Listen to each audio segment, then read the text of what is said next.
In the last session, we have learned how recursion works internally, and we saw what's happening in the stack memory when we call recursive method. And as you remember, in the introductory lecture of recursion, we said that any problem that can be solved using recursion can be solved using iteration as well. Here in this session, we will compare recursion versus iteration. As we said, all recursive algorithms can be implemented iteratively, although sometimes it's much more complex to do it. Let's look at an example which was implemented in both ways. Here, both methods calculate the nth power of 2. As a parameter, both methods take n, which is an integer number.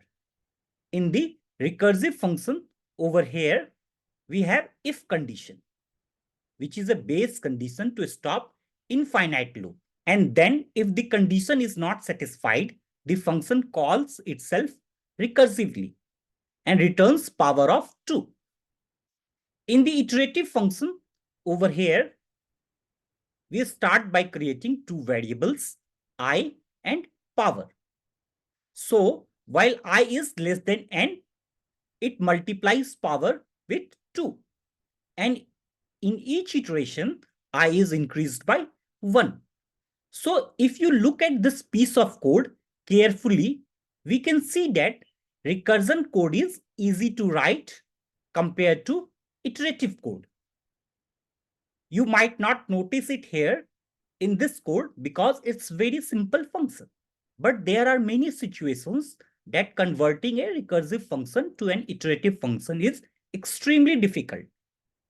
The second point here is that in the recursive function, a conditional statement decides the termination of recursion, while in the iterative function over here, a control variable decides the termination of iteration statements.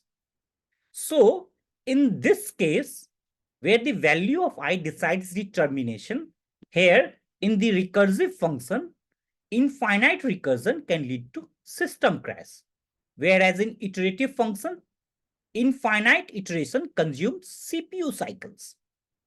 The next point is recursion repeatedly invokes the mechanism. Consequently, overhead of method calls, this can be expensive in both processor time and memory space, while iteration does not. Recursive algorithm can be very space inefficient.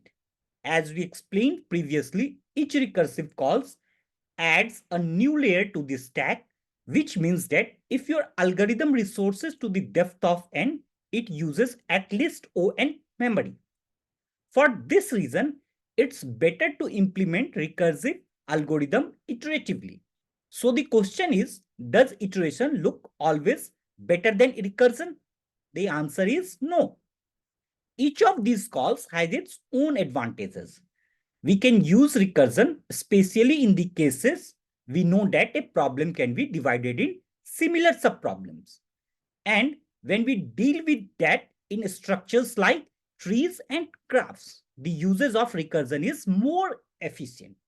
Here you can see that first point is space efficient. You can see here that recursion is not space efficient. As we said that it takes O(n) time complexity. It takes O(n) time complexity. On the other hand, iteration is memory efficient and no stack memory is needed in case of iteration. So we are not inserting any method to stack while we are using iteration. The next point here is time efficient. We can again see that recursion is not time efficient because recursion repeatedly invokes the mechanism and this leads the overhead of method calls, and this might be expensive in terms of processor time. Also in terms of recursion, system needs more time for pop and push elements to stack memory, which makes recursion less time efficient. But as we said, in case of iteration, we are not inserting any method to stack memory that makes iteration time efficient. Then the next point is easy to code. As you see, recursion is very easy to code. Many complicated codes can be written in recursion very easily. But when it comes to iteration, it's very difficult to write some problems in iteration. That's why if we know that when we divide problem into similar subproblem, it's advisable to use recursion. So that's all for the comparison of recursion versus iteration. Hopefully you understand the main differences between them. See you in the next session. Keep learning, keep smiling.